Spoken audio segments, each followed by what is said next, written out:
Hello વિદ્યાર્થી મિત્રો, એજ્યુકટેકનો ચેનલમાં આપનું સ્વાગત છે। આજે આપણે શીખીશું ધોરણ 8 વિષય વિજ્ઞાનની તારીખ 1/3/2025ના રોજ લેવાયેલી એકમ કસોટીની સંપૂર્ણ પ્રશ્ન બેંકનું સોલ્યુશન। વિદ્યાર્થી મિત્રો, આજ રોજ લેવાયેલી એકમ કસોટીના પ્રશ્નો આપેલી પ્રશ્ન બેંકમાંથી પૂછાયા હશે। તો ચાલો શીખીએ 1/3/2025નું પ્રશ્ન બેંકનું સોલ્યુશન।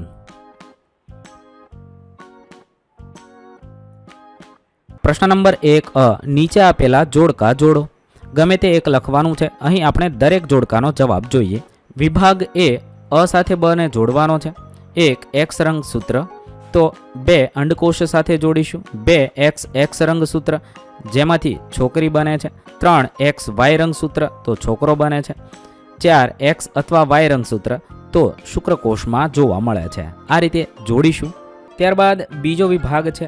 1 વીણા તણાયેલી દોરી અથવા તાર, 2 શરણાઈ તો હવાનો સ્તંભ, 3 ઢોલક તો ખેંચાયેલી ત્વચા, 4 મંદિરમાં વપરાતો ઘંટ તો ઘંટડીનો બહારનો પતરા જેવો ભાગ। ત્યારબાદ સી વિભાગ છે। 1 આંબા પરથી સફરજનનું પડવું, ગુરુત્વાકર્ષણ બળ, 2 ડોલ ઊંચકવી, સ્નાયુ બળ, 3 હોકાયંત્રની સોય પર લાગતું બળ, ચુંબકીય બળ, અને 4 ખરબચડા રસ્તા પર સાયકલ ધીમી થઈ જવી જે ઘર્ષણ બળ છે। બ માગ્યા મુજબ કરો। 1 શ્રાવ્ય અને અશ્રાવ્ય ધ્વનિ વચ્ચેનો ભેદ સ્પષ્ટ કરવાનો છે। જે ધ્વનિની આવૃત્તિ 20 હર્ટ્ઝ અને 20,000 હર્ટ્ઝની વચ્ચે હોય તેવા શ્રાવ્ય ધ્વનિ કહે છે। જે ધ્વનિની આવૃત્તિ 20 હર્ટ્ઝથી ઓછી અને 20,000 હર્ટ્ઝથી વધારે હોય તેને મનુષ્ય કાનમાં સાંભળી શકતા નથી, માટે આવી ધ્વનિ અશ્રાવ્ય ધ્વનિ કહેવાય છે। ત્યારબાદ બીજું છે વિદ્યુત સુવાહક અને વિદ્યુત મંદવાહક વચ્ચે તફાવત લખવાનો છે। સુવાહકમાં લખી શકાય જે પદાર્થો પોતાનામાંથી વિદ્યુત પ્રવાહ સરળતાથી પસાર કરવા દે છે તેમને વિદ્યુતના સુવાહક કહે છે। એના ઉદાહરણ છે કોપર, લોખંડ। અને વિશિષ્ટ પરિસ્થિતિમાં કેટલાક પદાર્થોમાંથી વહેતો વિદ્યુત પ્રવાહ નિર્બળ હોય છે જેને વિદ્યુતના મંદવાહક કહે છે। એમાં નળનું પાણી, લીંબુનો રસ આ તેના ઉદાહરણ છે। ત્યારબાદ ત્રીજું છે સરકતું ઘર્ષણ બળ અને લોટણ ઘર્ષણ બળ વચ્ચેનો તફાવત આપો। સરકતું ઘર્ષણ બળ અને લોટણ ઘર્ષણ બળ વચ્ચેનો તફાવત તમે આ મુજબ લખી શકો છો। તફાવતના મુદ્દા પાડી 2 મુદ્દા લખશો। પ્રશ્ન નંબર 2 નીચેના પ્રશ્નોના જવાબ લખો। 1 કિશોર અવસ્થામાં વ્યક્તિગત સ્વચ્છતા જાળવવા તમે શું કરશો? જવાબમાં લખી શકાય રોજ સવારે અને રાત્રે સ્નાન કરીશું, વારંવાર હાથ ધોઈશ, ગુપ્તાંગોને સ્વચ્છ રાખીશું, નખ વાળ કપાવીશું વગેરે તકેદારી રાખીશું। 2 ગાજવીજ સાથેના વાવાઝોડા દરમિયાન જો તમે ઘરની અંદર હોય તો તમે કઈ કઈ સાવધાની રાખશો? ટેલિફોનના તાર, વિદ્યુત તાર અને વિદ્યુત પાઇપ પર વીજળી ત્રાટકી શકે છે, તેથી આ બધા સાથેનો સંપર્ક ટાળવો જોઈએ। લેન્ડલાઇનનો ઉપયોગ કરવો નહીં, મોબાઈલ ફોનનો ઉપયોગ કરી શકાય। વહેતા પાણીનો સંપર્ક ટાળવા નાહવાનું ટાળવું જોઈએ। ટીવી, કમ્પ્યુટર જેવા વીજળીથી ચાલતા સાધનોના પ્લગ કાઢી નાખવા જોઈએ અને વીજળીની લાઇટો ચાલુ રાખી શકાય। 3 તમારા ઘરમાં તમે કઈ કઈ ક્રિયાઓમાં બળનો ઉપયોગ કરો છો?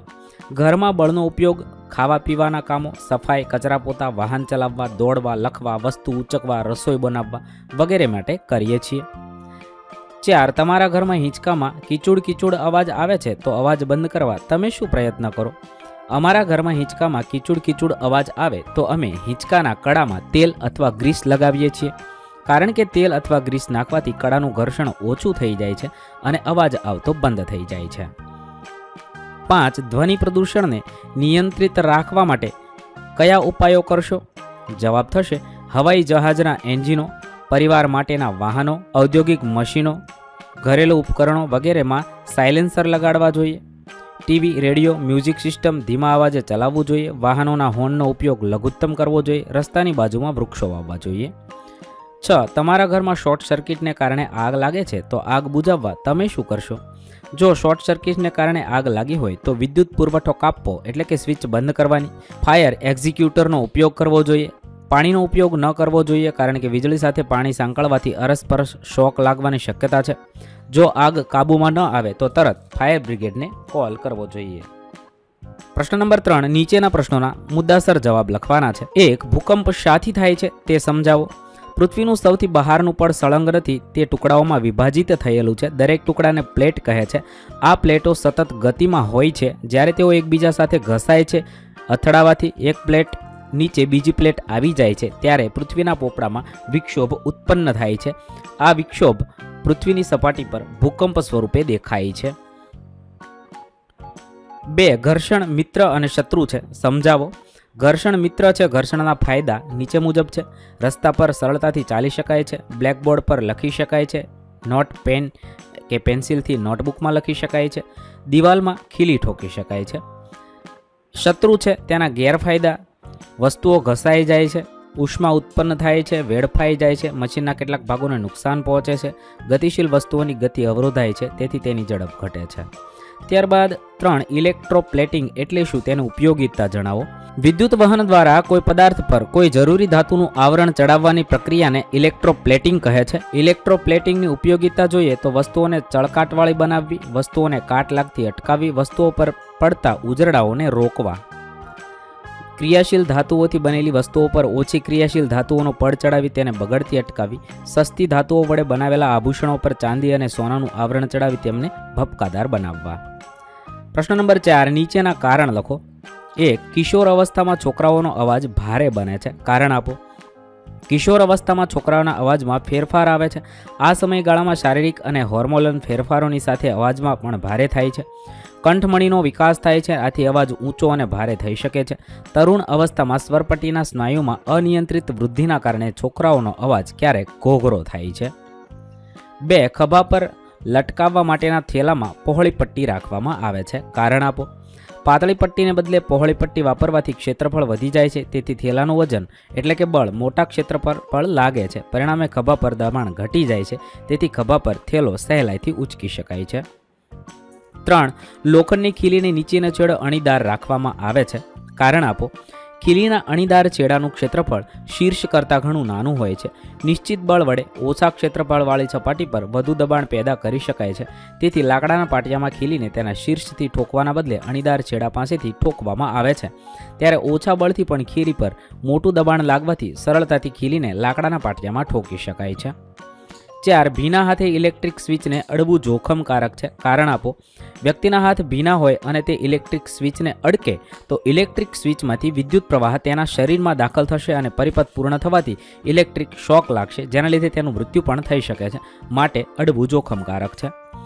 5. દોડવીર ખીલીઓવાળા બૂટ પહેરે છે, કારણ આપો. ખીલીઓવાળા બૂટ પહેરવાથી જમીન સાથેની બૂટની પકડ મજબૂત થાય છે, એટલે કે બૂટ અને જમીન વચ્ચેનું ઘર્ષણ બળ વધી જાય છે. તેથી રમતી વખતે કે દોડતી વખતે રમતવીર જમીન પર લપસી પડતો નથી. 6. કેરમ રમતી વખતે કેરમ બોર્ડ પર બારીક પાવડર છાંટવામાં આવે છે, કારણ આપો. કેરમ બોર્ડ પર બારીક અબરખનો પાવડર છાંટવાથી તેની સપાટી લીસી બની જાય છે. પરિણામે કુકરીઓ, સ્ટ્રાઇકર અને કેરમ બોર્ડની સપાટી વચ્ચે ખૂબ ઓછું ઘર્ષણ બળ પ્રવર્તે છે. તેથી કુકરીઓને કેરમ બોર્ડ પર ઓછા બળથી ગતિ કરાવી શકાય છે. 7. રસ્તાની બંને બાજુ વૃક્ષો ઉગાડવા જોઈએ, કારણ આપો. રસ્તાની બંને બાજુ વૃક્ષો ઉગાડવા જોઈએ, કારણ કે તે પર્યાવરણ, સમાજ અને આરોગ્ય માટે ઘણા ફાયદાકારક છે. વૃક્ષો હવાની ગુણવત્તા સુધારે છે, તાપમાન નિયંત્રિત કરે છે અને માટીનું સંરક્ષણ કરે છે. તેમજ રસ્તાના સૌંદર્યને વધારીને આનંદદાયક વાતાવરણ બનાવે છે. વધુમાં વૃક્ષો છાંયો આપે છે અને માનસિક તણાવ ઘટાડે છે. આથી રસ્તાની બંને બાજુ વૃક્ષો ઉગાડવા જોઈએ. 8. ઊંચી ઇમારતો પર વિદ્યુત વાહક રાખવામાં આવે છે, કારણ આપો. ઊંચી ઇમારત પર વીજળી ત્રાટકવાનો ભય રહેલો છે. ઊંચી ઇમારત પર રાખેલો વીજળીનો વાહક વિદ્યુત સુવાહક હોય છે. વીજળીના વાહકનો એક અણીદાર છેડો ઊંચી ઇમારત કરતાં સહેજ ઊંચે રાખેલો હોય છે. તેનો બીજો છેડો જમીનમાં ઊંડે દાટેલો હોય છે. ઊંચી ઇમારત પર વીજળી પડે તો તે અણીદાર છેડા દ્વારા બધો વીજભાર જમીનમાં વહન પામે છે. આથી ઇમારતને થતું નુકસાન અટકે છે. તેથી ઊંચી ઇમારત પર વીજળીનો વાહક રાખવામાં આવે છે. 9. બાથરૂમના નળ, રસોડાના ગેસ બર્નર વગેરે પર ક્રોમિયમનું પ્લેટિંગ કરવામાં આવે છે, કારણ આપો. બાથરૂમના નળ, રસોડાના ગેસ બર્નર અને અન્ય ધાતુના સાધનો પર ક્રોમિયમનું પ્લેટિંગ કરવામાં આવે છે, કારણ કે ક્રોમિયમ પ્લેટિંગ ધાતુને સડાથી બચાવે છે, ઓક્સિડેશન અને ઘસારા સામે રક્ષણ પ્રદાન કરે છે. આ ઉપરાંત તે સપાટીને ચમકદાર અને સ્વચ્છ બનાવે છે, જે ઘરની સૌંદર્ય વધારે છે. ક્રોમિયમ પ્લેટિંગ રાસાયણિક પદાર્થોથી પણ બચાવ કરે છે, જે ખાસ કરીને ભેજવાળી જગ્યાઓમાં ઉપયોગી છે. આમ ક્રોમિયમ પ્લેટિંગ ઉપકરણને ટકાઉ, આકર્ષક અને લાંબા સમય સુધી ચાલુ રાખે છે. પ્રશ્ન નંબર 5. તમારી આસપાસમાંથી મળી આવતી વસ્તુઓનો ઉપયોગ કરીને નમૂનાનું નિર્માણ કઈ રીતે કરશો? ગમે તે એક કરવાનું છે. અહીં આપણે દરેક નમૂનાનું નિર્માણ કરવાનું શીખીશું. 1. રમકડાનો ટેલિફોન. પ્રવૃત્તિ છે રમકડાનો ટેલિફોન બનાવવાનો. એની અંદર કઈ કઈ વસ્તુ લેવાની છે તે અહીંયા આપેલી છે. અને કેવી રીતે એ પ્રવૃત્તિ કરવી તે અહીંયા આપેલું છે. ચિત્ર દોરવાનું છે. આ મુજબ તમે જવાબ લખી શકો છો. વિદ્યાર્થી મિત્રો, જવાબ લાંબો થવાને કારણે હું દરેક જવાબ વાંચીશ નહીં. તમે વિડીયો પોઝ કરી જવાબ લખી શકો છો. 2. સાદું વિદ્યુત ટેસ્ટર, જેનો તમે આ મુજબ આકૃતિ દોરી અને જવાબ લખી શકો છો. પદ્ધતિ તમે આ મુજબ લખી શકો છો અને તેના આધારે અવલોકન અને નિર્ણય લખશો. ત્યારબાદ આગળ જોઈએ તે ટેસ્ટર કેવી રીતે કાર્ય કરે છે તે તમારે નિર્ણયમાં લખવાનું છે. ત્યારબાદ 3. સાદું ઇલેક્ટ્રોસ્કોપ, તેની સાધન સામગ્રી આપેલી છે, તેની પદ્ધતિ છે. આ મુજબ તમે પદ્ધતિ લખી જવાબ જોશો.